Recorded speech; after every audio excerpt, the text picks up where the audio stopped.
Référence TV, la chaîne de l'innovation. mani samay compatriotes ci ay weer yu néew Sénégal dafa war a choisir ñun sénégalais yi dañu war a ànd tànn njiit ku ñu jiite waaye pas borom réew 25 février bii di ñëw mooy datu prochaine élection présidentielle yi waaye dafa doon date boo xam ne dafa doon dajee ñaari moment benn moment boo xam ne dafa bëri ay frustration bëri ay déception mooy gaa yi ni biñ fi nekkee booba léegi am désespoir ñu dugg ci beneen moment boo xam ne nag Sénégal bu bees la Sénégal bu war a ubbeeku Sénégal bu war a réalisme Sénégal boo xam ne dafay am jeunesse boo xam ne dañu war a jàkkaarloog seen avenir pour réaliser seen espoir pour réaliser seeni bëgg-bëgg donc moment boobu dafa doon lu am solo ndax suñu réew mi dafa toll ci ay moment yoo xam ne désordre yu bëri désordre ci économie désordre ci budget désordre ci social désordre ci lu mu mën a lu bëri ndax ñun bi ñuy ñëw rek ndax il faut ma wax ko désordre baaxul ñun bi ñuy ñëw rek dafa am benn oto boo xam ne dafa panne je vais le dire en direct nous sommes international benn oto bu panne ci benn rond-point le gouvernement la direction des transports la direction de la police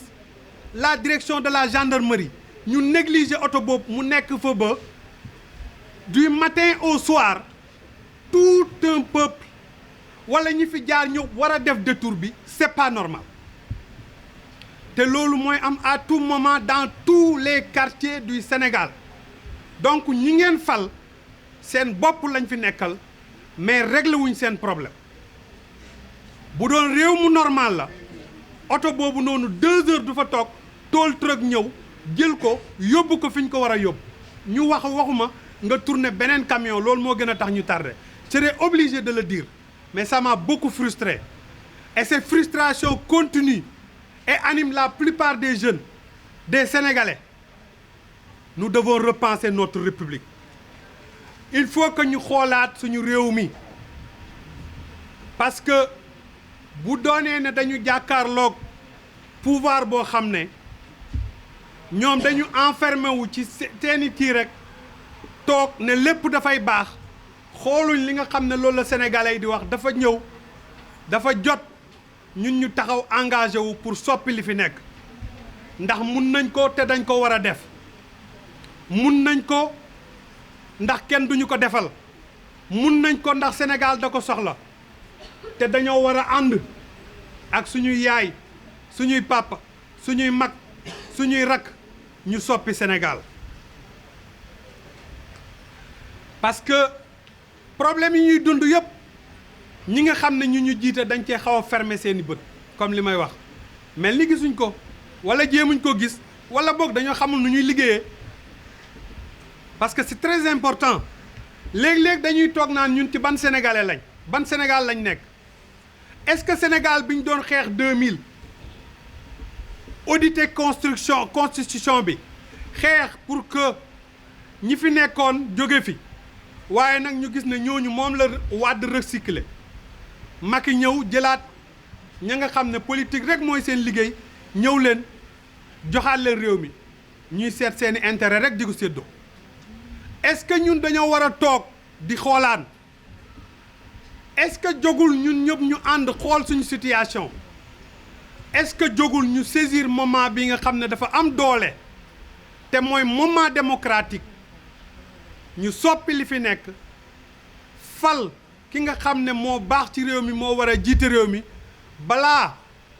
mbir mi di métti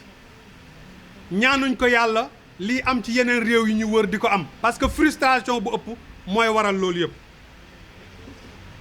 ci loolu lañ leen di invité parce que mënuñ gouverner Sénégal gouvernement boo xam ne da ngay opposer ñii ak ñële xeet bii ak xeet bee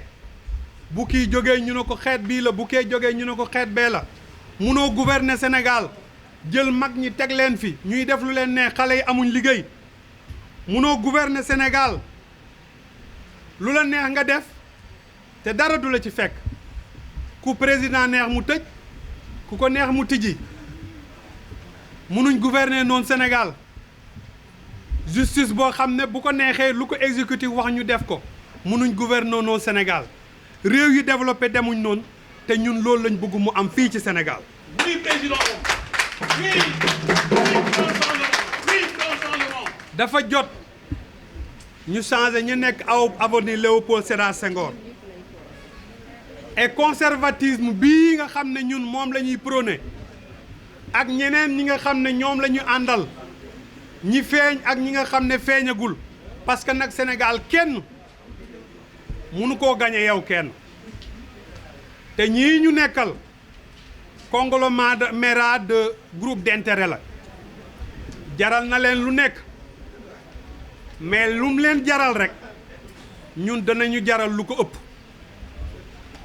am na sax ñuy dem naan